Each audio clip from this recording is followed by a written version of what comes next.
Hello everyone, this is Monalisha. Welcome to our channel. In today's class, we'll discuss about heating effect of electric current and its practical applications of electricity, which is the chapter number 12 of your NCERT textbook. वैसे तो electric current के mainly 3 effects है बच्चों. What are these? Chemical effects, magnetic effects and heating effect. Chemical effects के बारे में class 8 में already आप लोगों ने पढ़ा हुआ है. What are electrodes, what is cathode, what is anode, what is electroplating. Electroplating याद करो, the process of depositing the desirable metal over another metal by the process of electricity. यही था ना आपका इलेक्ट्रोप्लेटिंग. सो केमिकल इफेक्ट्स के बारे में और डिटेल्स में आप हायर क्लासेस में पढ़ोगे. नेक्स्ट आ जाइए मैग्नेटिक इफेक्ट्स के बारे में. आपके 10th क्लास में ही चैप्टर नंबर 13 में मैग्नेटिक इफेक्ट्स का एक सेपरेट चैप्टर है. वहाँ पर आप magnetic effects of electric current के बारे में और डिटेल्स में पढ़ोगे. नेक्स्ट आ जाइए आपका heating effect of electric current, जो हम अभी डिस्कशन करने वाले हैं. तो क्या है ये heating effect? When an electric current is passed through a high resistance wire, it becomes very hot and produce heat due to repetitive collision between the moving charges and atoms. This is called heating effect of electric current. ये heating effect of electric current का definition है. कुछ समझ में आया? नहीं समझ में आ रहा है? कोई बात नहीं, चलिए समझते हैं. Heating effect of electric current को हम जूल्स लॉ ऑफ हीटिंग भी बोलते हैं. क्या बोलते हैं? It is also known as Joule's law of heating, right? Heating effect of electric current को हम Joule's law of heating भी बोलते हैं. तो according to this Joule's law of heating, when an electric current is passed through a high resistance wire, जब electric current पास होता है एक वायर में, एक सर्किट में, वो हीट हो जाता है एंड हीट प्रोड्यूस करने लगता है. It becomes very hot and produce heat. क्यों हीट प्रोड्यूस करने लगता है? Due to repetitive collision between the moving charges and atoms. अब इसको समझते हैं. अच्छा, ये क्या है? हमने एक सर्किट ले लिया, हमें पता है ये क्या है, एक बैटरी हो गया, ये एमीटर लगा हुआ एंड यहाँ पर हमने रजिस्टर लगा लिया. अब कुछ भी यहाँ पर लगा लो, चाहे आप फैन लगा लो, टीवी लगा लो, रेफ्रिजरेटर लगा लो, एसी लगा लो, वॉशिंग मशीन लगा लो, whatever the register you can attach here. And ये पैरेलल के साथ कनेक्शन होता है, पैरेलल कनेक्शन होता है. तो यहाँ पर इसके साथ मैंने वोल्ट मीटर भी अटैच कर लिया एंड ये हो गया हमारा स्विच की, राइट. सो ये हमारा सर्किट कंप्लीट हुआ. तो हमें पता है इलेक्ट्रिक करंट कौन से डायरेक्शन में फ्लो करता है? Positive to negative direction flow करता है. इलेक्ट्रिक करंट कौन से डायरेक्शन में फ्लो करता है? पॉजिटिव टू नेगेटिव डायरेक्शन में फ्लो करते हैं. बट इलेक्ट्रॉन्स क्या है? हमारे मूविंग चार्जेस क्या है? Moving charges they are known as the electrons only. Electrons ही मूव करते हैं ना फ्रीली. यस और नो? तो जब हमारा electric current positive to negative flow करता है, इलेक्ट्रॉन्स हमारे कौन से डायरेक्शन में फ्लो करते हैं? इलेक्ट्रॉन हमारे अपोजिट डायरेक्शन में फ्लो करते हैं, that is negative to positive, right. ये ऑलरेडी हम प्रीवियस क्लास में डिस्कशन कर चुके हैं. अगर आपने वो वीडियो अभी तक नहीं देखा है, उसका लिंक डिस्क्रिप्शन में है, you can go through that. तो क्या इलेक्ट्रॉन्स फ्रीली मूव करते हैं? बिल्कुल नहीं. इलेक्ट्रॉन्स को काफ़ी स्ट्रगल करना पड़ता है कंडक्टर के वन एंड से दूसरे एंड तक जाने के लिए. सपोज इलेक्ट्रॉन्स का मूवमेंट यहाँ से यहाँ तक हो रहा है, तो ये नेगेटिव टू पॉजिटिव फ्लो करेंगे opposite to the direction of electric current.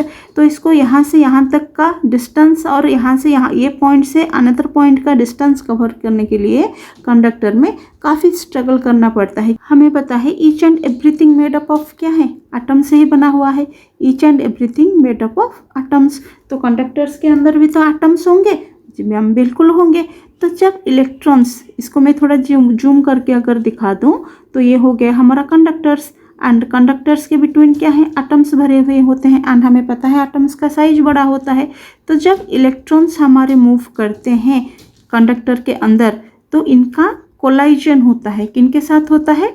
Atoms के साथ इलेक्ट्रॉन्स का कोलाइजन होते हैं, वो एक दूसरे के साथ टकराते हैं, ठीक है. तो एक दूसरे के साथ अगर कोई भी चीज़ टकराएंगे, लोअर क्लासेस में हमने क्या पढ़ा था? दो चीज़ें अगर टकराएंगी तो क्या होगा? वहाँ पर हीट प्रोड्यूस होगा. और ये टकराना एक बार तो होगा नहीं, बार बार रिपीटेडली वो टकराएंगे एक दूसरे के साथ, इलेक्ट्रॉन्स और एटम्स, ठीक है. इट मीन्स रिपीटेडली उनका कोलाइजन होगा between the moving charge. Moving charge are nothing but the electrons and the atoms, ठीक है. तो अगर बार बार टकराएंगे तो क्या होगा? इलेक्ट्रॉन्स का फ्री मूवमेंट हो पाएगा? बिल्कुल नहीं हो पाएगा. तो इलेक्ट्रॉन्स क्या होंगे? रुक रुक के चलेंगे, ठीक है, तो वहाँ से हीट प्रोड्यूस होता है due to the repetitive collision between the moving charge and the atoms. जो हीट प्रोड्यूस होता है it means electric current convert हो गया कहाँ पर, हीटिंग इफेक्ट में। इलेक्ट्रिक करंट कन्वर्ट हो गया वहाँ पर हीटिंग इफेक्ट में। So that is heating effect of electric current. मान लो आप मार्केट गए हो और मार्केट में एक एंड में आपने एंट्री तो कर लिया, बट वहाँ पर इतनी भीड़ है कि हम एक दूसरे के साथ टकराएंगे, तो टकरा के हम अनदर एंड में जब निकलेंगे मार्केट से तो हम पसीना पसीना हो जाते हैं। क्यों? क्योंकि एक दूसरे के साथ टकराने से, धक्का मुक्की खाने से हीट प्रोड्यूस होता है। एग्जैक्टली वहाँ पर सेम सिचुएशन है बच्चों। जैसे ही इलेक्ट्रॉन्स मूव करने लगता है एक पॉइंट से दूसरे पॉइंट तक, तो वो एटम्स के साथ कोलाइड कर के और रुक के मूव करने लगता है। उनका फ्री मूवमेंट नहीं होता, जिसके वजह से हीट प्रोड्यूस होता है। ये तो हो गया डेली लाइफ की बात। आप घरों में भी देख सकते हो बच्चों। आप रेफ्रिजरेटर में हाथ लगा के देख लो, आपका बल्ब हो गया, फैन हो गया, TV, mobile phone, mixture grinder, each and everything जब वो चलता है ना, तो वहाँ पर अगर हम हाथ लगा के देखेंगे वो हीट हमें महसूस होगा, हीट फील होगा। क्यों? क्योंकि वो हीट प्रोड्यूस करते हैं। जब इलेक्ट्रिसिटी फ्लो होता है तो उनमें भी तो रेजिस्टेंसेस हैं, राइट? तो इलेक्ट्रॉन्स का फ्री मूवमेंट नहीं हो पाता due to the collision between the electrons and the atoms. So that is heating effect of electric current. तो यहाँ पर होता क्या है, इलेक्ट्रॉन्स को एक पॉइंट से दूसरे पॉइंट में जाने के लिए काफ़ी मेहनत करनी पड़ती है ना, काफ़ी जोर लगाना पड़ता है, काफ़ी एनर्जी के साथ उसको आगे बढ़ना पड़ता है। ये ऑलरेडी हम कहाँ पर डिस्कशन किए थे, याद करो, जब हमने पहले चैप्टर पढ़ा हुआ था पोटेंशियल डिफरेंस। तो वहाँ पर हमने डिस्कशन किया था ना कि वर्क डन क्या है, जब इलेक्ट्रॉन्स को एक पॉइंट से दूसरे पॉइंट में आने के लिए जो काम करना पड़ता है वो वर्क डन कैसे होता है, क्योंकि वो खूब एनर्जी के साथ रुक के बहुत स्ट्रगल करके कोलाइड करके आगे बढ़ के ये पॉइंट तक आके पहुंचता है due to the potential difference again, है ना। तो इलेक्ट्रॉन्स कैसे एक पॉइंट से दूसरे पॉइंट तक आ जाते हैं, तो जो वर्क डन होता है due to the potential difference only, है ना, क्योंकि पोटेंशियल डिफरेंस की वजह से ही वो मूव कर पाते हैं from higher potential to lower potential. Already हम डिस्कशन कर चुके हैं प्रीवियस क्लासेस में।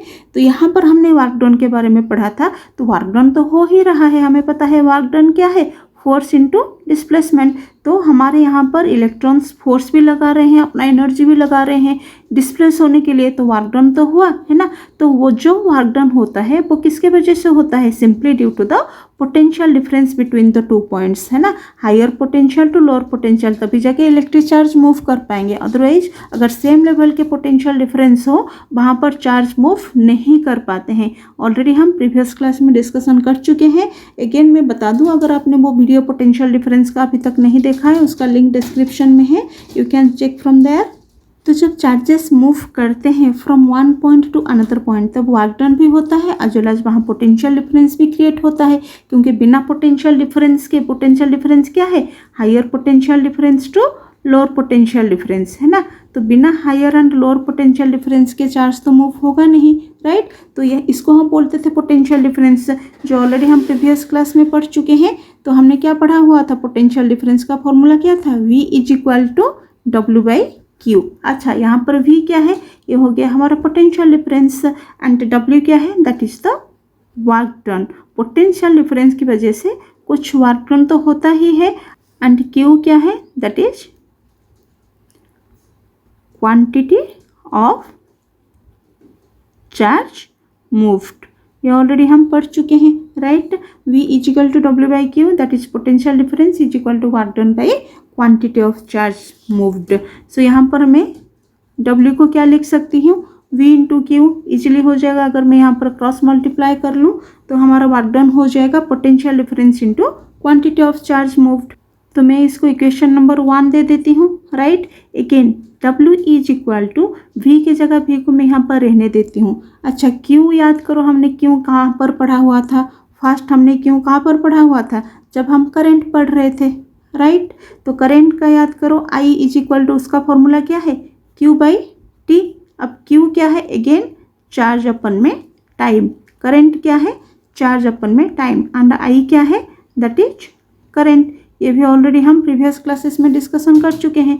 तो अगर I is equal to Q/T हो गया, देन Q की जगह मैं क्या लिख सकती हूँ, क्रॉस मल्टीप्लाई करने के बाद आई विल गेट यहाँ पर I into T, that is IT, right. तो Q का वैल्यू यहाँ पर हमें मिल गया IT। तो यहाँ पर मैं Q का वैल्यू पुट कर लूँ अगर, तो ये क्या हो जाएगा VIT। तो ये एक फॉर्मूला हमारा W का आ गया। Give it to equation number 2, right. Again हमने ओम्स लॉ में क्या पढ़ा हुआ था, ओम्स लॉ याद करो। ओम्स लॉ क्या है, V = IR। बहुत ही इंपॉर्टेंट लॉ है। मैंने जब पढ़ाया था तब मैंने बताया था कि सारे के सारे फॉर्मूले मेनली इसी फॉर्मूले के ऊपर ही वैसे इसी फॉर्मूले से ही डिराइव होंगे। V = IR। तो ये V का वैल्यू अगर मैं यहाँ पर पुट कर लूँ, then I will get here again W = IR × IT, right. तो W का वैल्यू मुझे क्या मिल गया, I² RT, राइट। तो W का वैल्यू हमें मिल गया I² RT। अच्छा, यहाँ पर वर्क डन है क्या, एक्चुअली वो इलेक्ट्रॉन्स अपने ऊपर उतना एनर्जी लगा रहे हैं तभी तो वर्क डन हो पा रहा है। तो ये वर्क डन को हम क्या बोलेंगे, ये इलेक्ट्रिकल वर्क डन है। और हम क्या बोल सकते हैं, ये सारे के सारे जो इलेक्ट्रिकल एनर्जी होते हैं, वर्क डन क्या है, जितने सारे इलेक्ट्रिक होते हैं वो कंज्यूम हो जाते हैं, है ना। वर्क डन है क्या, जितने सारे एक्चुअली इलेक्ट्रिकल एनर्जी है हमारे वायर में वो कंज्यूम हो जाते हैं और यूज हो जाते हैं। किसके वजह से यूज होते हैं, to convert electrical energy into heat energy, है ना। सारे के सारे इलेक्ट्रिकल एनर्जी किस में कन्वर्ट हो जाते हैं, हीट एनर्जी में कन्वर्ट हो जाते हैं, तभी तो जाके वर्क डन होता है। ये लाइन आपको समझ में आ रहा है कि नहीं, बोलिए। जितना भी इलेक्ट्रिकल वर्क डन यहाँ पर होता है, यहाँ पर सिंपल वर्क डन नहीं है, हम इलेक्ट्रिसिटी के बारे में बात कर रहे हैं। सो ये क्या हो जाएगा हमारा इलेक्ट्रिकल वर्क डन। तो all the electrical work done और ऑल द इलेक्ट्रिकल एनर्जी आप बोल सकते हो, ये सारे के सारे वर्क डन और इलेक्ट्रिकल एनर्जी कंज्यूम हो जाते हैं। किसके लिए कंज्यूम होता है, किसके लिए यूज होता है, to convert electrical energy into heat energy, ठीक है, क्योंकि हीट प्रोड्यूस होता है। सो W की जगह हम इजीली लिख सकते हैं H = I² RT। This is Joule's law of heating effect और heating effect of electric current. ये बहुत ही ज़्यादा इम्पोर्टेंट फॉर्मूला है आपके चैप्टर में, जिससे आपके 3 से 4 मार्क और 3 से 4 नंबर के क्वेश्चंस बच्चों बोर्ड एग्जाम में हर साल पूछे गए हैं। The Joule's law of heating effect और heating effect of electric current, right. So ये फॉर्मूला आपको बहुत अच्छे से और बहुत ध्यान से याद रखना है, एज वेल एज बहुत अच्छे से समझना भी है। तो इसका ऐसा यूनिट क्या हो जाएगा, ऐसा यूनिट हम क्या लिख सकते हैं, सिंपली जूल ही होगा, राइट। क्योंकि हमें पता है एनर्जी का यूनिट क्या होता है, जूल ही होता है। तो ये H = I² RT जो फॉर्मूला हमने डिराइव किया, यहाँ से हमें क्या पता चला कि हीटिंग इफेक्ट इलेक्ट्रिक करंट का कौन से फैक्टर के ऊपर ये डिपेंड करता है, on which factors it depends, कौन से फैक्टर के ऊपर डिपेंड करता है। हमें पता है पहला फैक्टर क्या है, heating effect of electric current is directly proportional to the current. It means जितना ज़्यादा करंट हम प्रोवाइड करेंगे उतना हीट प्रोड्यूस होगा और उतना हीट बढ़ता जाएगा। बिल्कुल, जितना हेवी करंट हम प्रोवाइड करेंगे तो उनमें क्या होगा, इलेक्ट्रॉन्स का कोलाइजन ज़्यादा होगा एटम्स के साथ, है ना। तो यहाँ पर इलेक्ट्रॉन्स का कोलाइजन ज़्यादा होगा एटम्स के साथ, इसलिए ज़्यादा हीट प्रोड्यूस होगा। सो अगर करंट बढ़ गया है तो हीटिंग इफेक्ट भी बढ़ेगा। तो ये directly proportional to the I², right. Second कौन से फैक्टर के ऊपर ये डिपेंड करता है, heating effect of electric current again depends upon the resistance. बिल्कुल होगा, अगर रेजिस्टेंस ज़्यादा हुआ तो इलेक्ट्रॉन्स ज़्यादा रुक के आएंगे और उनका एटम्स के साथ और कोलाइजन ज़्यादा होगा। अगर इलेक्ट्रॉन्स रुक के आएंगे, अगर हम रुक के चलते हैं तो क्या होता है, हमें गर्मी लगने लगती है, हम चिढ़ जाते हैं, तो वहाँ पर भी हीटिंग इफेक्ट प्रोड्यूस होगा। अगर रेजिस्टेंस भी ज़्यादा हुआ then also heating effect will more. Then again कौन से फैक्टर के ऊपर ये डिपेंड करता है, again heating effect of electric current is directly proportional to the time. बिल्कुल, जितने टाइम के लिए हम करंट प्रोवाइड करेंगे और जितने टाइम के लिए हमारा इलेक्ट्रिसिटी प्रोवाइड होता रहेगा वायर में, उतना ही हीटिंग इफेक्ट प्रोड्यूस होता रहेगा। अब वैसे ही मान के चल सकते हो, अगर टीवी हम दिन रात लगाए, अगर आधा घंटा लगा के बंद कर लो, जितना हीट प्रोड्यूस होगा, अगर दिन भर आपका टीवी ऑन हो ऐसे ही होके रहेगा तो क्या उतना ही हीट प्रोड्यूस होगा, नहीं, मोर हीट विल प्रोड्यूस। क्यों, क्योंकि यहाँ पर टाइम लिमिट ज़्यादा हो गया, ज़्यादा टाइम के लिए आपने करंट प्रोवाइड किया तो ऑब्वियसली हीटिंग इफेक्ट ज़्यादा होगा। वैसे ही फैन हो गया, सिंपली आप अपना मोबाइल फ़ोन ही क्यों ना देख लो, सबसे ईजी एग्जाम्पल है मोबाइल फ़ोन को अगर हम ज़्यादा टाइम तक चार्ज करेंगे, ज़्यादा टाइम तक हम बात करते रहेंगे तो क्या होता है, उसमें हीटिंग इफेक्ट ज़्यादा प्रोड्यूस होता है, राइट। तो ज़्यादा टाइम तक अगर चलता है तो वहाँ से हीटिंग इफेक्ट मोर प्रोड्यूस होता है। एंड ये 3 फैक्टर के ऊपर डिपेंड करते हैं, एक तो करेंट, रेजिस्टेंस एंड टाइम। अगर करंट बढ़ता है तो हीटिंग इफेक्ट बढ़ेगा, अगर रेजिस्टेंस बढ़ता है तभी हीटिंग इफेक्ट बढ़ेगा, अगेन अगर टाइम बढ़ता है तब भी हीटिंग इफेक्ट हमारा इंक्रीज होगा, right. Next will discuss about the applications of heating effect of electric current. इसके मेनली 2 एप्लीकेशंस है, एक तो अनडिजायरेबल हो गया, एक डिजायरेबल हो गया। अनडिजायरेबल क्या है, कहाँ कहाँ पर हम नहीं चाहते हैं कि हीटिंग इफेक्ट हो, ठीक है। जैसे ये ऑलमोस्ट आप सारे इलेक्ट्रिकल अप्लायंसेस ले लो, टीवी ले लो, आप फैन ले लो, आपके मेन मोबाइल ही क्यों ना हो, और कोई भी बल्ब ले लो या रेफ्रिजरेटर ले लो, जितने सारे इलेक्ट्रिकल अप्लायंसेस हैं हमारे घरों में, मिक्सी ग्राइंडर जार ले लो, आप कोई भी अप्लायंसेस को ले लो, हम नहीं चाहेंगे कि वो गर्म हो, उसमें ज़्यादा हीटिंग इफेक्ट प्रोड्यूस हो। क्यों हम नहीं चाहते हैं कि उनमें हीटिंग इफेक्ट प्रोड्यूस हो? मेनली आप लैपटॉप ले लो या कोई भी कंप्यूटर ले लो, मोबाइल फ़ोन ले लो, वी डोंट वांट कि उसमें हीटिंग इफेक्ट प्रोड्यूस हो। अगर लैपटॉप और कंप्यूटर में आपका हीटिंग इफेक्ट प्रोड्यूस हो गया तो वो हैंग होना स्टार्ट कर देंगे। अगर मिक्सचर ग्राइंडर में हीटिंग इफेक्ट होना प्रोड्यूस हो गया तो वो अपने आप ऑटोमेटिक बंद हो जाएगा, चलते चलते, है ना, रुक जाता है।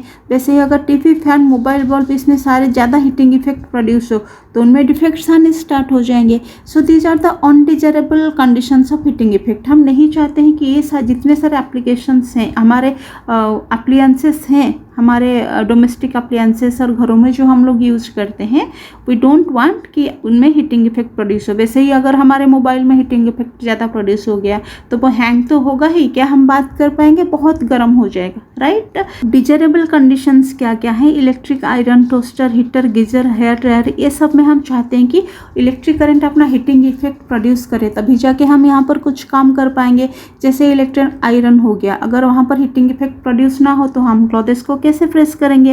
वैसे ही टोस्टर हो गया तो ब्रेड को हम टोस्ट कैसे करेंगे? हीटर के भी कई सारे काम होते हैं। रूम हीटर हो गया वैसे ही, जिसमें हमें गर्मी लगने लगती है। अगर सिंपली हम पुराने ज़माने के हीटर के बारे में बात करें तो वो कॉइल ज़्यादा गर्म होने से उसमें खाना भी बन पाता था। गीज़र, अगर पानी गर्म नहीं हो पाएगा अगर वो हीटिंग इफेक्ट प्रोड्यूस नहीं करेगा।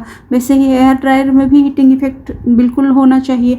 तो ये सब में हम चाहते हैं कि हीटिंग इफेक्ट प्रोड्यूस हो। These are the desirable appliances of heating effect, right. But main हमारा जो हीटिंग इफेक्ट के अप्लायंसेस हैं, जो मेन इंपॉर्टेंट आपके क्वेश्चंस में आते हैं, वो है हमारा बल्ब एंड फ्यूज।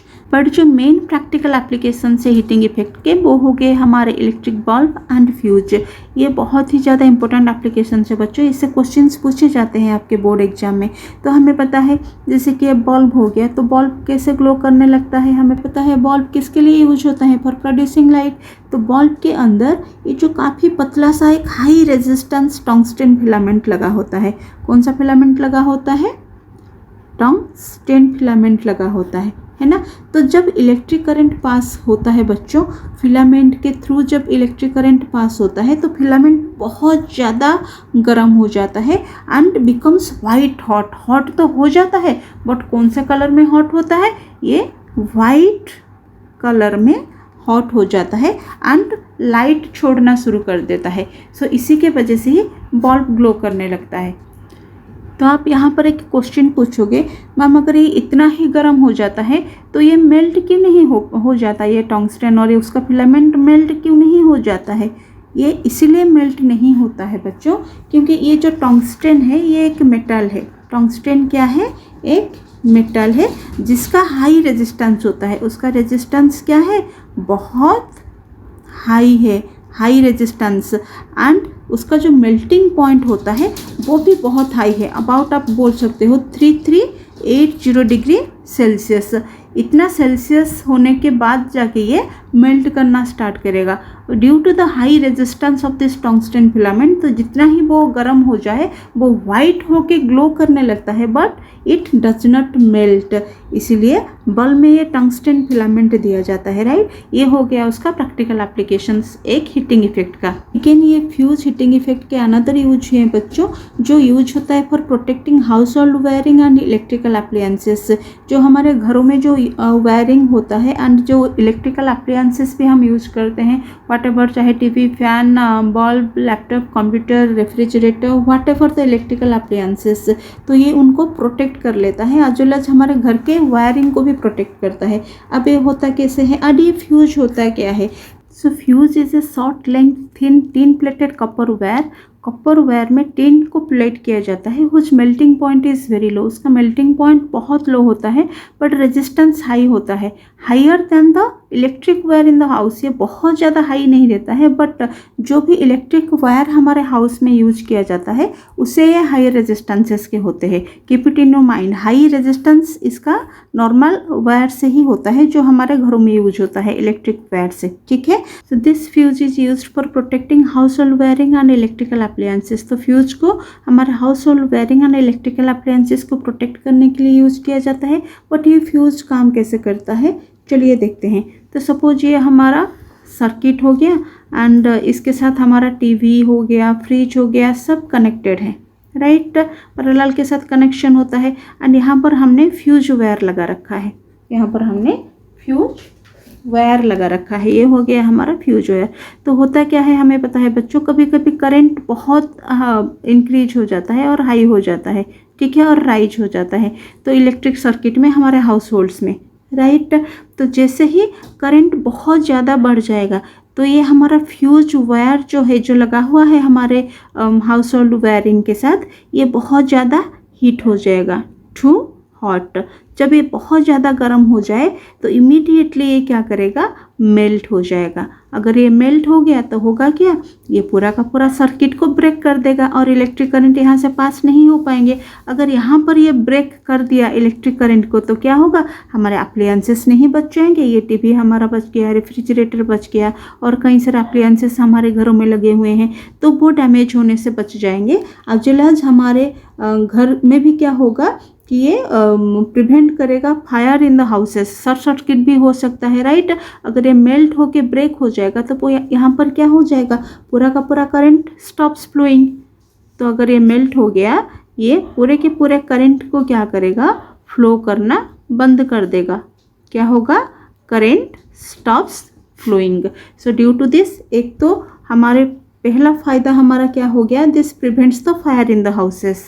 जो फायर लगने का जो चांसेस था हमारे हाउसेस में वो भी प्रिवेंट हो जाएगा। अनदर वन क्या होगा, जो भी इलेक्ट्रिकल अप्लायंसेस हमारे घर में लगे होंगे वो भी हमारे सेफ हो जाएंगे, बच जाएंगे, डैमेज नहीं होंगे। सो ये हो गया हमारा इलेक्ट्रिक फ्यूज का काम and these are the applications of heating effect, जो हमारे डिजायरेबल एप्लीकेशन से हमारे हीटिंग इफेक्ट आयरन में यूज होता है, टोस्टर में, हीटर में, गीजर में, ड्रायर में, एज वेल एज बल्ब में भी यूज होता है टंगस्टन वायर के साथ, राइट। जो बल्ब को ग्लो करने में हेल्प करता है due to the high melting point of the tungsten. ये मेल्ट नहीं होता है बट जितना ज़्यादा हीट प्रोड्यूस होगा ये ग्लो करने लगेगा, राइट। अगेन फ्यूज में भी हमारा हीटिंग इफेक्ट यूज होता है। कैसे यूज होता है, just before we have discussed all this things. So that's all about this class. In the next class we'll discuss about electric power and commercial unit of energy. So see you in the next class. Thanks for watching this video.